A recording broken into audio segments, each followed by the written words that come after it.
Responses to abiotic factors, यानी कि जो एबायोटिक फैक्टर्स हैं उनके लिए प्लांट्स और एनिमल्स का किस तरीके से रिस्पॉन्स होगा। और एबायोटिक फैक्टर्स क्या होते हैं हम इसको ऑलरेडी डिस्कस कर चुके हैं प्रीवियस वीडियोज़ के अंदर। और जिनको नहीं मालूम है कि एबायोटिक फैक्टर्स क्या होते हैं उनको सबसे पहले स्टार्टिंग के प्रीवियस वीडियोस देखने पड़ेंगे, तभी उनको समझ में आएगा ये टॉपिक। तो जो एबायोटिक फैक्टर्स जो होते हैं, for example light, water, temperature and soil, ये जो फैक्टर्स होते हैं ये एरिया के हिसाब से, प्लेसेस के हिसाब से ड्रास्टिकली वेरी कर सकते हैं। और अगर ये फैक्टर्स वेरी करेंगे तो जो हमारी लाइफ है, जो सर्वाइवल है, वो इन फैक्टर्स के ऊपर डिपेंड करता है। तो किसी न किसी तरीके से तो वो अफेक्ट हो जाएगा। और कुछ तो ऐसे ऑर्गेनिजम्स होते हैं जो कि अपने इंटरनल इन्वायरमेंट को एक्सटर्नल इन्वायरमेंट यानी कि लाइट या टेम्परेचर में जो चेंज आ रहा है उसके हिसाब से मैनेज नहीं कर पाते हैं, तो फिर इस तरीके से तो वो सर्वाइव ही नहीं कर पाएंगे। तो यही सारी चीज़ें हमें यहाँ पर पढ़नी है, कौन से ऑर्गेनिजम्स किस तरीके से एबायोटिक फैक्टर के अंदर अपना रिस्पॉन्स देता है। यहाँ पर जो ग्राफ बना हुआ है उसके अंदर क्या बोला गया है, इंटरनल और एक्सटर्नल जो इंटरैक्शन है उसको दिखाया है। इस तरीके से ग्राफ बना है। ये वाली जो है वो बिल्कुल स्ट्रेट लाइन है और ये जो दोनों है वो पैरेलल है। और फिर जो नेक्स्ट लाइन है वो यहाँ से सीधे जाके इस तरीके से पैरेलल हो गई है। अब ये क्या रिप्रेजेंट करती है, this is the external environment. अब ये दिखाया जा रहा है कि ये जो ऑर्गेनिजम्स हैं इन्होंने अपने इंटरनल इन्वायरमेंट को मैनेज कर लिया है, बहुत ज़्यादा तरीके से एडजस्ट कर लिया है एक्सटर्नल इन्वायरमेंट के हिसाब से। And these are called regulators, जो कि अपने इंटरनल इन्वायरमेंट को एक्सटर्नल इन्वायरमेंट के हिसाब से कम्प्लीटली मेंटेन करके रखते हैं। और जो बिल्कुल भी मेंटेन नहीं कर पा रहे हैं, these are called conformers. And these organisms are called partial regulators. इसका मतलब ये हुआ कि कुछ ऑर्गेनिजम्स ऐसे होते हैं कि बाहर कुछ भी चेंज आएगा उस हिसाब से वो अपनी बॉडी को कम्प्लीटली मैनेज करेंगे। सारा जो इंटरनल इन्वायरमेंट है वो मेंटेन हो जाता है बाहर का के हिसाब से। लेकिन कुछ ऑर्गेनिजम्स ऐसे होते हैं जो बिल्कुल भी मेंटेन नहीं कर पाते हैं, तो उनको हम क्या बोलते हैं, कन्फर्मर्स बोलते हैं। क्लियर हो गया।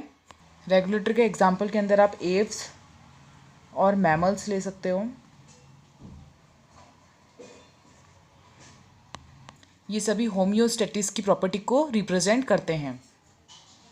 Now what is homeostasis. Homeostasis क्या है, ये एक ऐसी प्रॉपर्टी है जिसमें कोई एक इंडिविजुअल अपने इंटरनल इन्वायरमेंट को एक्सटर्नल के हिसाब से अपने आप को मेंटेन कर लेता है। तो अपने इंटरनल इन्वायरमेंट को मेंटेन करने की क्षमता, उसको हम क्या बोलेंगे, homeostasis. And this property is possessed bye regulators. मतलब इन लोग की बॉडी ऐसी होती है कि अगर बाहर कुछ चेंज आया तो ये अपनी बॉडी के अंदर भी चेंजेस कर लेते हैं। और पार्शियल रेगुलेटर्स कुछ ऐसे ऑर्गेनिजम्स हैं जो कुछ हद तक कर सकते हैं, फिजियोलॉजिकल या बिहेवियर चेंजेस की वजह से थोड़ा सा एडजस्ट करने की कोशिश कर सकते हैं, बट नॉट कम्प्लीटली। क्योंकि जब उनको लगेगा कि बहुत ज़्यादा एनर्जी का लॉस हो रहा है, दे विल अगेन कन्फर्मर्स। तो ये ग्राफ आपको बहुत अच्छी तरीके से याद रखना है। अगेन वो आपको ABC करके बोल देंगे तो आपको इसमें लेबलिंग करनी होगी।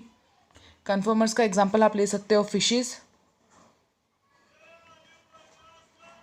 पार्शियल रेगुलेटर्स के अंदर आप रेप्टाइल्स का एग्जांपल ले सकते हो।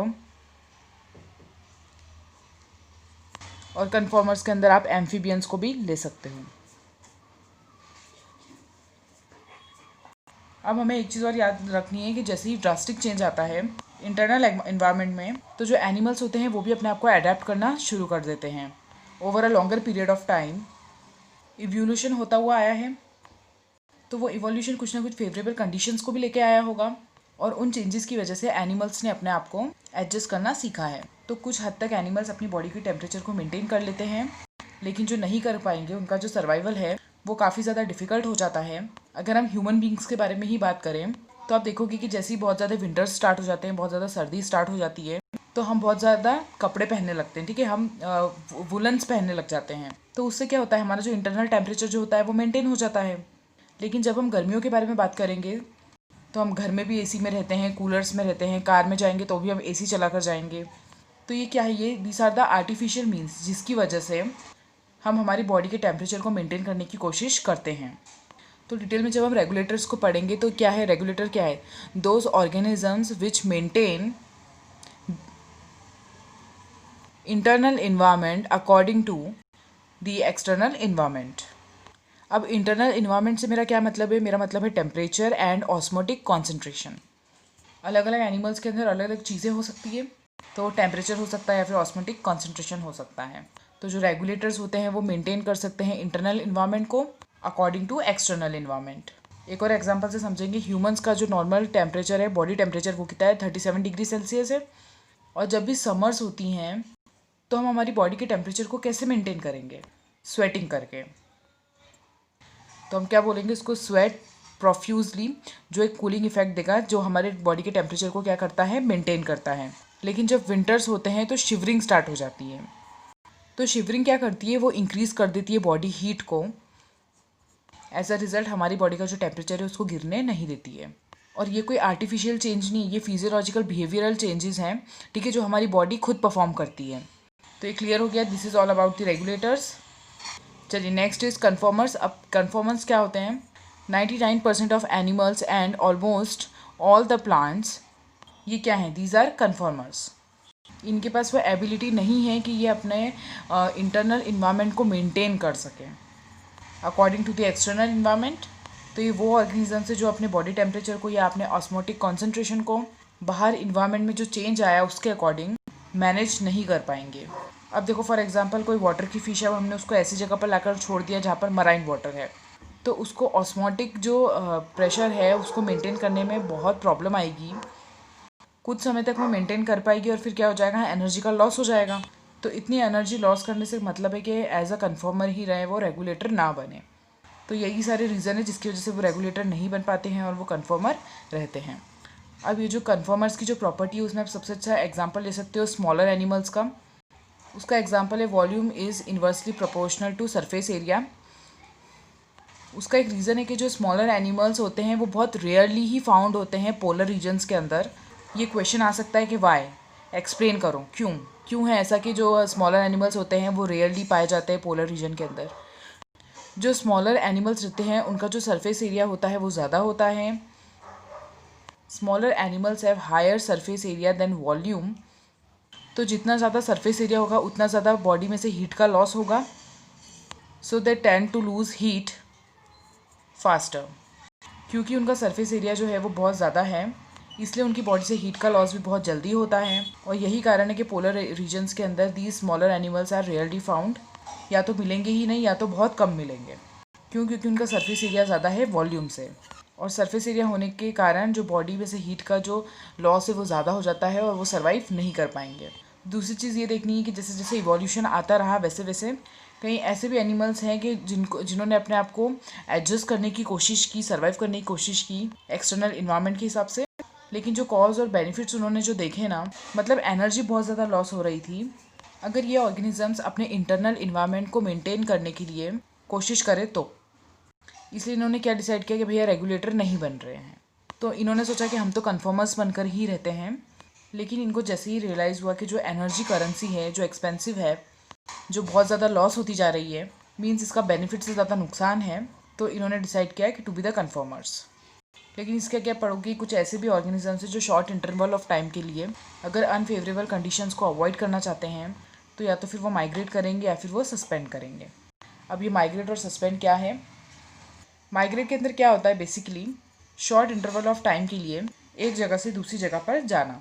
तो जब शॉर्ट ड्यूरेशन के लिए हमें एक जगह से दूसरी जगह जाते हैं in search of food, in search of favourable condition, तो उसको हम माइग्रेशन बोलेंगे या फिर माइग्रेट बोलेंगे। तो आप एग्जांपल ले सकते हो कि जब कोई भी प्लेस पर ज़्यादा गर्मी होती है तो हम हिल स्टेशन पर जाना पसंद करते हैं, पर हम वहाँ पर बसने तो नहीं जाते हैं ना, हम वहाँ पर छुट्टी मनाने या फिर हम कुछ ऐसा थोड़ा सा चेंज हो जाए इन्वायरमेंट, इसलिए हम जाते हैं ना। लेकिन फिर आप क्या करोगे, 1 महीना 10 दिन 15 दिन आप रह के आ जाओगे, देन उसके बाद आप क्या करोगे, आप वापस आओगे। तो जो बर्ड्स और फिशेस होती हैं वो भी इसी तरीके से माइग्रेट करती हैं। तो ये बहुत अच्छे एग्जांपल्स हैं माइग्रेशन के। जब भी अनफेवरेबल कंडीशंस होती है तो उनसे अपने आप को बचाने के लिए कुछ समय के लिए या कुछ टाइम के लिए जो बर्ड्स होती है अपनी प्लेस से कोई दूसरी फेवरेबल कंडीशंस में या जगह पर जाती हैं, और जैसे ही अपने नेचुरल हैबिटेट की कंडीशन इंप्रूव करने लगती है तो वो वापस आ जाती हैं। तो यहाँ पर मैं आपको एक एग्जांपल बता रही हूँ जो है साइबेरियन बर्ड्स। ये क्या करती है, साइबेरिया से आ जाती है जब एक्सट्रीम कोल्ड क्लाइमेट होते हैं, वहाँ पर बहुत ही ज़्यादा एक्सट्रीम कोल्ड होता है साइबेरिया में। तो ये कहाँ पर आती है माइग्रेट करके, भरतपुर सेंचुरी राजस्थान में के केलाडो नेशनल पार्क में। कहाँ पर आ जाती हैं ये? भरतपुर सेंचुरी के भरतपुर सेंचुरी जो राजस्थान में है, ठीक है। राजस्थान के कौन से पार्क के अंदर? केओलाडो नेशनल पार्क। ये आपको याद रखना है, ये बहुत इंपॉर्टेंट एग्जाम्पल है जो आपके एनसीईआरटी के अंदर गिवन है और इस पर क्वेश्चंस पूछे जाते हैं। अब नेक्स्ट सस्पेंड। सस्पेंड में क्या होगा? कुछ समय के लिए हमको अनफेवरेबल कंडीशंस को अवॉइड करना है, तो अपनी ग्रोथ को सस्पेंड कर दिया जाता है। इसका मैं आपको एग्जांपल बता रही हूँ। सीड्स के लिए डॉर्मेंसी एक ऐसी कंडीशन है, इसमें कौन जाता है? सीड्स जाते हैं। मान लीजिए जर्मिनेट करने के लिए फेवरेबल कंडीशन नहीं है, ऑक्सीजन, टेम्परेचर और मॉइस्चर, जिन चीज़ों की ज़रूरत होती है सीड्स को, तो वही सारी कंडीशंस अगर अवेलेबल नहीं हैं तो फिर क्या करते हैं? ये अपनी मेटाबॉलिकल एक्टिविटीज़ को स्लो डाउन कर देते हैं और एक इनएक्टिविटी की स्टेट में चले जाते हैं, जिसको क्या कहा जाता है? डॉर्मेंसी। दूसरा आपने पढ़ा होगा एस्टिवेशन। फिर दूसरा है हाइबरनेशन। हाइबरनेशन को विंटर स्लीप भी कहा जाता है। सर्दियों में जो पोलर बियर्स होते हैं वो क्या करते हैं? वो अनफेवरेबल कंडीशन से अपने आप को बचाने के लिए गहरी नींद में चले जाते हैं, आप ये बोल सकते हो।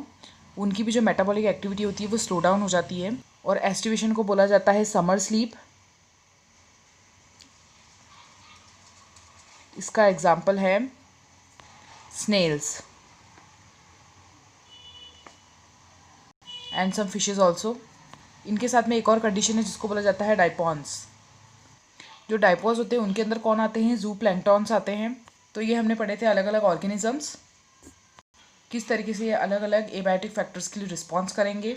यहाँ पर जैसे ही इन्वायरमेंट चेंज होगा तो ये ऑर्गेनिजम्स भी अलग अलग तरीके से रिस्पॉन्स देना स्टार्ट कर देंगे। This is all about the abiotic factors.